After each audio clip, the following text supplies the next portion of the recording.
the city of the strong. In him is where I belong. I am the city of the strong. In him is where I belong. I'm unmovable, I'm unshakable, I'm unstoppable because of the great I am.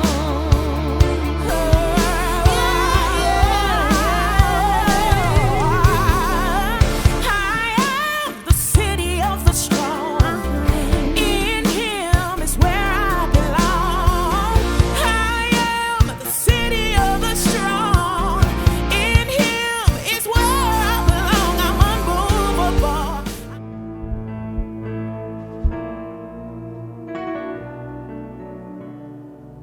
Good morning, good morning.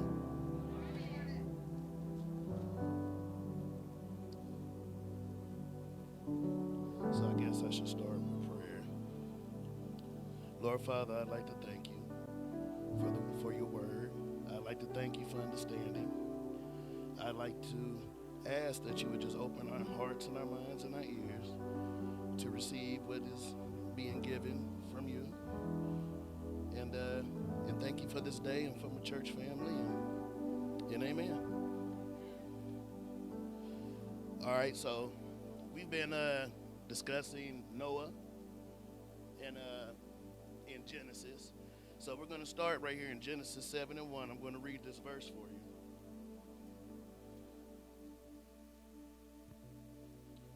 Then the Lord said to Noah, "Go into the ark, you and all your household, for I have seen that you alone are righteous before me in this generation." So what we have found out here is that humanity had basically failed God. They had let him down. He was heartbroken. He decided that I'm not just going to punish them, I'm going to do away with them. And I know that that's tough because as a father, what could your child do to you? What could your creation do to you that would make you say he's got to go?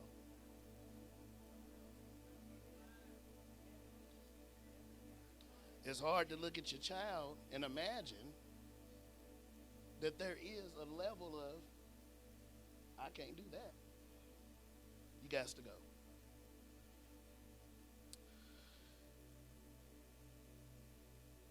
Even more so, he said in all the world, not the country, the region, not my city, in all the world, there was only one.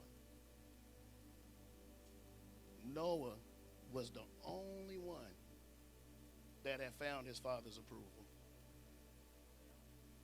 And so he let Noah know that this is what I'm going to do for you. But during this whole message and during this whole thing in Genesis dealing with Noah, there was a running theme of obedience. Even before he could be saved, he had to obey, even in the end. Before God did anything, he said, Noah, do. And even in the face of adversity, Noah did because he still had free will. He could have folded. Even with God telling him, even knowing I'm the only one, that's a heavy task. He could have said, I'm not the one for this guy, go on, let me go with the other folks. But he stood up under it. Now, God was so disappointed in what had transpired that he let us know ain't no more of that 600-year stuff. We're going to cap the human life at 120 years. Ain't no more 900. 120 is what I got for you. Yeah. Because see, you have to think, like even in disappointment and as upset as saying I'm going to wipe my children out, God still found mercy for us. He still found grace. And so what stood out to me was that Noah, first of all, Noah wasn't just anybody. It wasn't that he was just righteous. He was very intimate with God. He had a very upstanding relationship with him. God trusted him. So what we found out is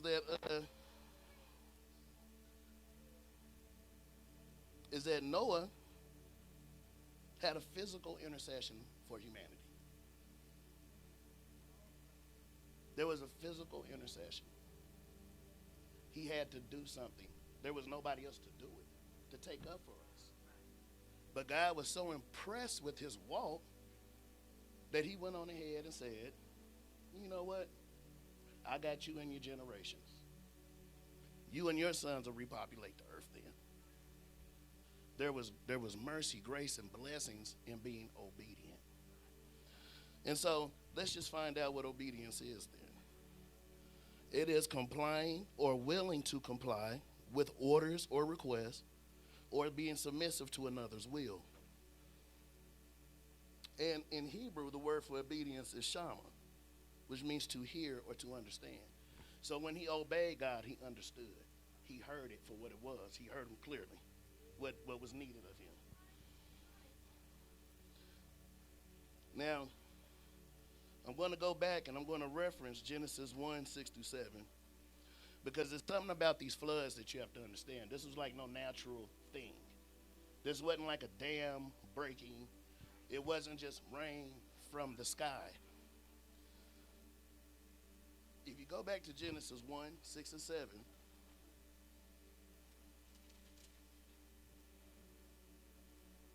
and God said, let there be a dome in the midst of the waters, and let it separate the waters from the waters.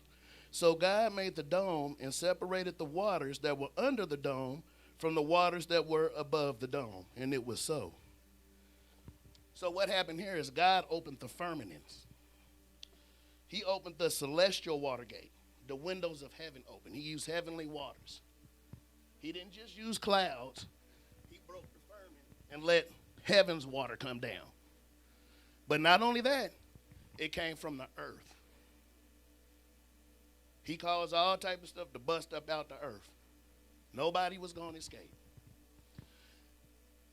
He ordered Noah to get all living things, clean, some unclean, but only the things of God were allowed. Anything that wasn't of God couldn't go. Now, we got to understand that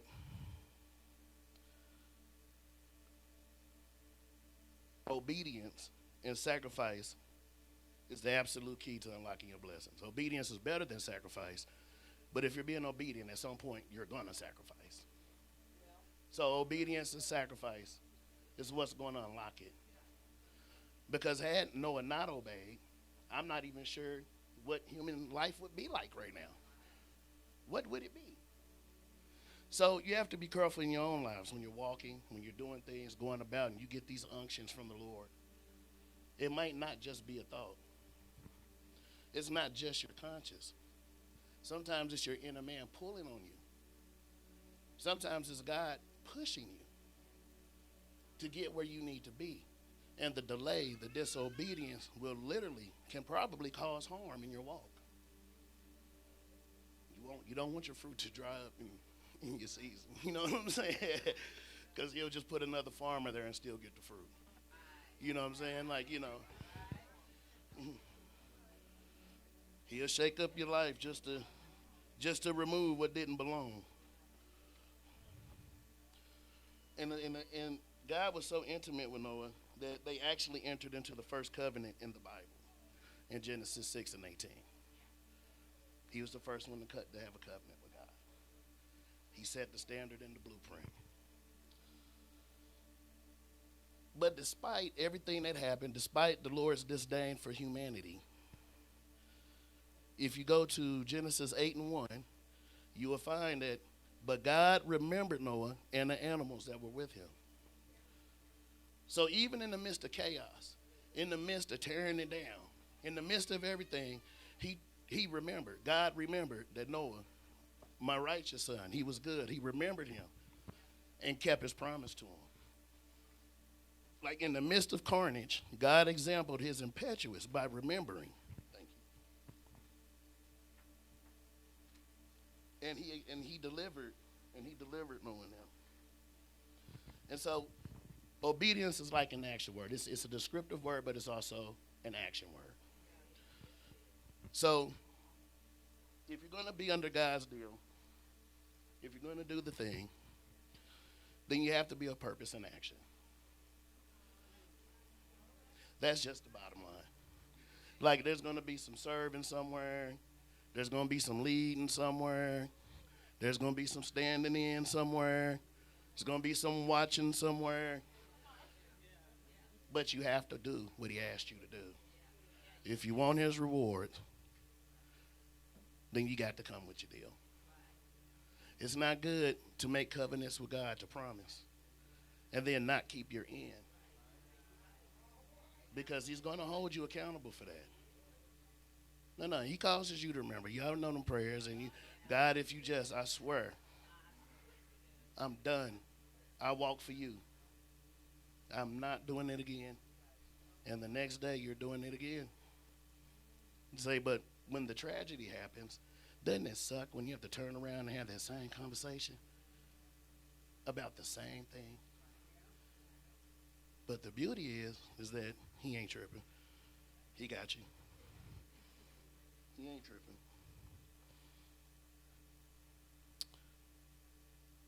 So, in my short message, I just want to encourage us to be more like Noah in our lives.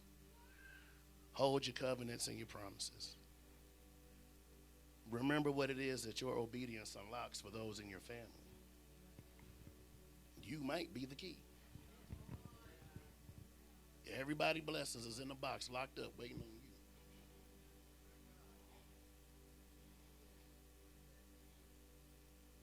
That's just what it is. Everybody's walk is not the same. Everybody's calling, everybody's journey is going to be a little bit different. You won't look through the window and see the same furniture in nobody's living room. It's all going to be different. So let's use Noah as an example, and let's obey, even when the rest of the world, to the point that there was only one that was righteous. Find the fortitude, the stiffness. Yeah, nowadays they say I'm stiff. That means you hard. Get stiff. Yeah. Don't move. It's like how Bishop talks about that breaking place, you know. You can't be scared of that. Because in the breaking place, there's a lot of accountability. So when we stand on the word, we have to be able to stand under it too.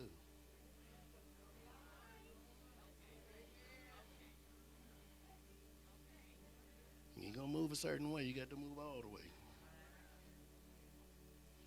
And so we just ask the Lord to bless us and give us the strength to be like Noah. Even when they look crazy, Lord. Even when the news is doomy and gloomy. Even when you tell me I'm shutting it down. Give me the strength to stand right there, to have faith like Noah. That it's going to be okay. That you got my sons and daughters back. Like it's okay. Like my obedience won't come back void. It's going to produce the right fruit. And just so you know, no one is above it or beyond it. One day you will be caused to remember. One day, you're going to, whether you do it now or you do it later, you're going to answer for it. Why didn't you move? I asked you chance after chance, time after time. And you took my time for granted. My days are as a thousands. Yours is hours. You played with your time.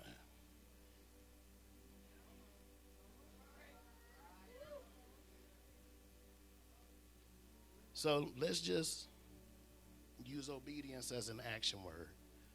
Let's use it as an adjective to describe ourselves. I'm obedient to the Lord. I respect the Lord. Obedience and respect covers a lot of ground. A lot of stuff just falls under respect. If you can't just act like he ain't alive, like it ain't real. Walking around like God don't exist is a horror. That's like going to war with no helmet, no vest. You ain't got no military camo. You just out there in all white, got your yellow Timbs on, and it's war. You on Front Street with no protection. So, yeah, let's use Noah's example, because it's a great example because Jesus did it too. He interceded for humanity.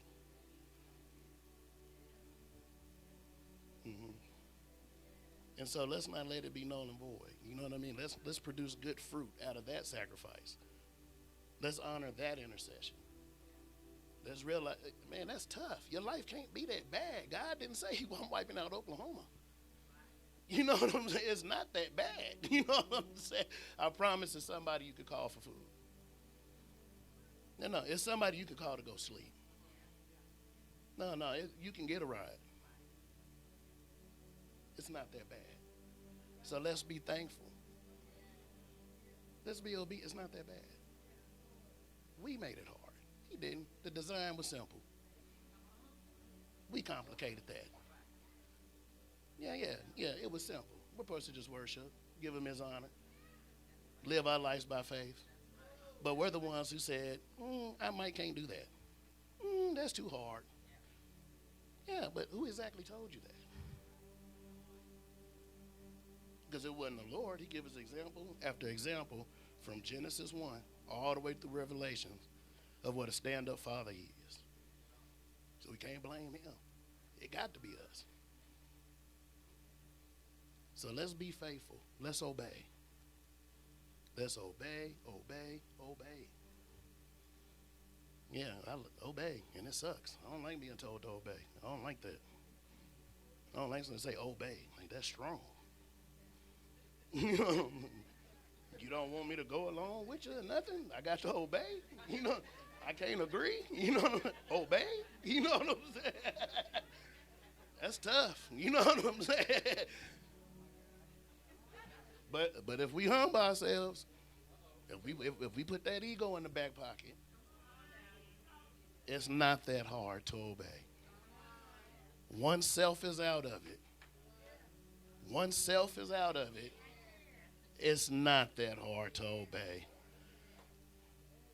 Yeah. So I just want to pray us out. And Lord Father, I just thank you for your word. I thank you for Noah and the obedience and the sacrifice. And although a short message, Lord Father, I hope that someone heard what needed to be heard.